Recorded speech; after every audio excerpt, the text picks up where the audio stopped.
You ever have one of those brilliant ideas that just kind of fizzles out when you try to make it a real project? Well, today we're going to build a safety net for those ideas. We're diving deep into project risk management. I mean, seriously, have you ever stopped to wonder about this? You've got a fantastic concept, a super talented team, everything looks like it's a go, and yet somehow it all just falls apart. What is that invisible force that just sinks so many good projects? Well, here's the thing. More often than not, the idea itself wasn't the problem. The real culprit is the failure to manage all the unknowns, the shadows of uncertainty that follow every single project. And that shadow, it has a name: risk. All right, so if risk is this shadow that follows every project, how in the world do we deal with it? Well, before we can even think about managing it, we first have to get on the same page and really understand what it is. Okay, so here's the textbook definition, but let's break it down. The absolute key word here is uncertain. It's an event that might happen. And here's the twist you might not expect. Risk isn't always bad. It can be a positive thing, like an unexpected opportunity, or it can be a negative thing, a threat. And remembering that, that's crucial. Now, this is a distinction that people mix up all the time, but it's super simple. A risk is a potential problem. Its probability is less than 100%. An issue, on the other hand, is a risk that actually happened. Its probability is 1. It's no longer a what if, it's a what now. You know, not all risks are created equal. They kind of come in a few different flavors. First up, you have your known risks. Think of these as the bumps in the road you can see from a mile away, like a key supplier telling you they might have delays. You can see it, you can analyze it, and you can make a plan for it. But then there are the unknown risks. These are the total curveballs, the surprises that come out of left field. A sudden shift in the market, a brand new technology. You couldn't possibly predict them, so you can't make a specific plan, which means you have to build in flexibility to handle whatever comes your way. And separate from those, you've got what's called inherent risk. This is the danger that's just baked into the project from day one, before you've done anything at all. So, if you're building a new app that handles user data, the inherent risk of a cyber attack is just part of the territory, right? And finally, after you've put up your defenses, your firewalls, your encryption, the whole shebang, what's left over? That's your residual risk. It's that small, acceptable bit of danger that remains, that tiny, lingering chance that something could still go wrong. So with all these different kinds of risk, how do we navigate through all this uncertainty?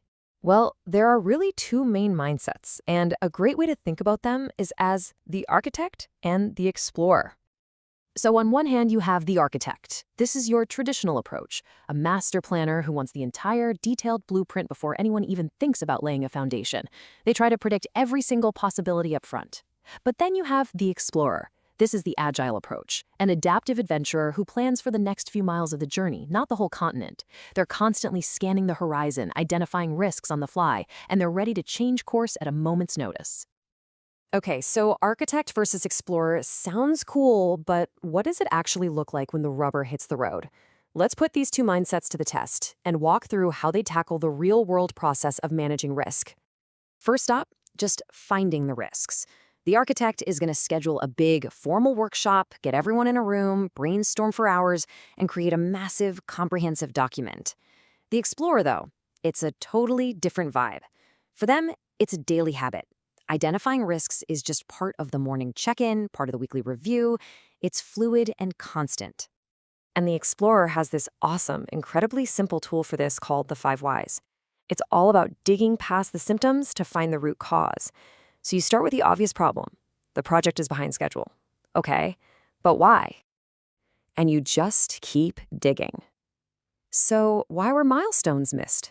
Well, because there were tons of revisions. Okay, why were there so many revisions? Because the requirements were unclear and kept changing. We're getting warmer. So why were the requirements so unclear? Because all the stakeholders were giving conflicting inputs. And now for the most important question of all, why did that happen? And boom, there it is. The real problem wasn't that developers were slow. The root cause was systemic. There was no formal process for gathering requirements. By digging past the symptoms, the explorer found a problem they can actually solve for good. Okay, the explorer is great at digging into those process risks. But what about massive strategic decisions? For that, let's switch back to our architect. How do they handle a multi-million-dollar choice? They don't go with their gut. They use cold, hard data. They use a powerful technique called expected monetary value, or EMV. The idea is to quantify the uncertainty. They multiply the potential financial outcomes by their probabilities, and for option 1, building from scratch, the math spits out an expected value of $3.6 million. Then they run the exact same calculation for the second option, just upgrading the old system. The analysis crunches the numbers and shows a higher expected outcome of $4.6 million. And just like that, the choice becomes crystal clear. By putting a number on the risk and the reward, the architect cuts through all the noise and makes a decision based on data, not just a feeling. So once you've found a risk and analyzed it, you've got to decide what to do. For the bad stuff, the threats, you can try to avoid them completely, mitigate them to lessen the impact, or transfer the risk to someone else, like buying insurance. But remember, risks can be good. For those opportunities, you want to exploit them to make sure they happen, enhance their positive impact, or even share the opportunity with a partner so everyone wins. So what's the big takeaway here? What does this all boil down to?